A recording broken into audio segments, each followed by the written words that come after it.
વાત કરીએ સુરતની તો રોગચાળાએ સુરતમાં ભરડો લીધો છે। સિવિલની અંદર બાળકોના વોર્ડમાં બેડ પણ ખૂટી પડ્યા છે। એક બેડ પર 2 બાળકોને સારવાર અપાઈ રહી છે। બાળકોના વોર્ડમાં 200 બેડની વ્યવસ્થા છે। તમામ બેડ ફૂલ જોવા મળી રહ્યા છે। 24 કલાકમાં 2 યુવાનના મોતની પણ ઘટના બની છે। એકનું ડેન્ગ્યુથી, એકનું તાવથી મોત નીપજ્યું છે। સિવિલમાં રોજની 250થી વધુ ઓપીડી છે। તો જે પ્રકારે સુરતમાં રોગચાળાએ ભરડો લીધો છે, એક બેડ ઉપર 2 બાળકોને સારવાર અપાઈ રહી છે। આ દ્રશ્યો અમે આપને બતાવી રહ્યા છીએ કે બાળકોના વોર્ડની અંદર કઈ રીતે તમામ જે બેડ છે તે ખૂટી પડ્યા છે। બાળકોના વોર્ડમાં બેડ ખૂટી પડ્યા છે। સિવિલનો આ નજારો અમે આપને બતાવી રહ્યા છે। એક બેડ ઉપર 2 બાળકોને તો ક્યાંક સારવાર અપાઈ રહી છે અને ક્યાંક તંત્રની અહીંયા સિવિલ તંત્રની બેદરકારી પણ જોવા મળી રહી છે, કેમ કે બેડની પૂરતી વ્યવસ્થા નથી અને એક બેડ ઉપર 2 બાળકોને સારવાર આપવામાં આવી રહી છે।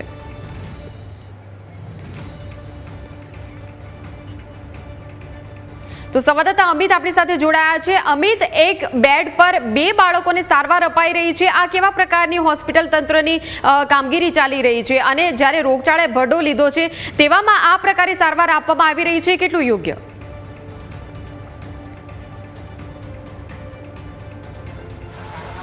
જી ચોક્કસથી નવી સિવિલ હોસ્પિટલનો એક વિડીયો છે તે હાલ સોશિયલ મીડિયા પર વાયરલ થઈ રહ્યો છે કે જેમાં પીડિયાટ્રિક વિભાગમાં એક બેડ પર 2 બાળકોને સુવડાવીને સારવાર આપવામાં આવી રહી છે। જ્યારે આ બાબતે ન્યૂઝ કેપિટલ દ્વારા આજે પીડિયાટ્રિક વિભાગના ડૉક્ટરો સાથે વાતચીત કરવામાં આવી ત્યારે આજે કહેવાય કે જે પ્રોફેસર દ્વારા જણાવવામાં આવ્યું હતું કે જે સિવિલ હોસ્પિટલમાં હાલ જે પીડિયાટ્રિક વિભાગમાં દર્દીઓની સંખ્યા વધી રહી છે, એટલે કે બાળકોમાં ઝાડા, ઉલટી તેમજ મચ્છરજન્ય રોગના કિસ્સાઓમાં વધારો થઈ રહ્યો છે। હાલ વરસાદના કારણે કેટલીક જગ્યાઓ પર પાણી ભરાતું હોવાના કારણે આજે મચ્છરજન્ય રોગે માથું ઉચક્યું છે, ત્યારે બાળકોની સંખ્યા જે છે, બીમાર બાળકોની સંખ્યા તે સતત વધી રહી છે અને હાલ 120 જેટલા બેડ છે તે પીડિયાટ્રિક વિભાગ પાસે રિઝર્વ છે અને જે 30 જેટલા બેડ છે તે અન્ય જે રોગોના બાળકો માટે રાખવામાં આવ્યા હતા, એટલે કે ટોટલ 150 જેટલા બેડ છે તે રાખવામાં આવ્યા હતા। પરંતુ જે પ્રકારે રોજની ઓપીડીની સંખ્યામાં પણ આજે 200 થી 250 જેટલી વધારો થયો છે, એટલે કે સામાન્ય દિવસોમાં 150 જેટલા દર્દીની સામે 250 કરતાં વધારે ઓપીડી થઈ રહી છે અને બીજી તરફ સારવાર લેનારા જે બાળકોની સંખ્યા કે જેને એડમિટ કરીને સારવાર આપવી પડે તેની સંખ્યા વધી રહી છે।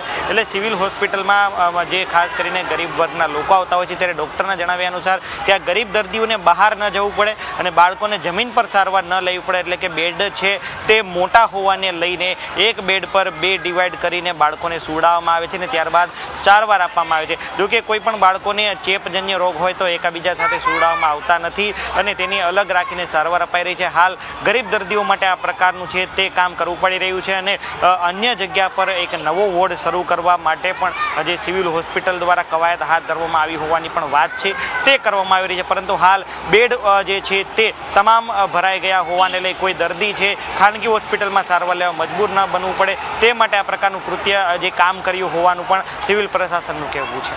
બિલકુલ, આભાર અમિત સમગ્ર માહિતી બદલ। તો સુરતમાં રોગચાળાએ ભરડો લીધો છે અને જે પ્રકારની સ્થિતિ સિવિલની અંદર જોવા મળી રહી છે, બાળકોના વોર્ડમાં બેડ ખૂટી પડ્યા છે। એક બેડ ઉપર 2 બાળકોને સારવાર અપાઈ રહી છે। જો કે તરત જ હોસ્પિટલ તંત્ર દ્વારા હવે વોર્ડ ઊભો કરવા સહિતની કવાયત હાથ ધરવામાં આવી છે, એટલે રોગચાળાને અંકુશમાં લાવવા માટે હોસ્પિટલ તંત્ર પણ સક્રિય બન્યું છે।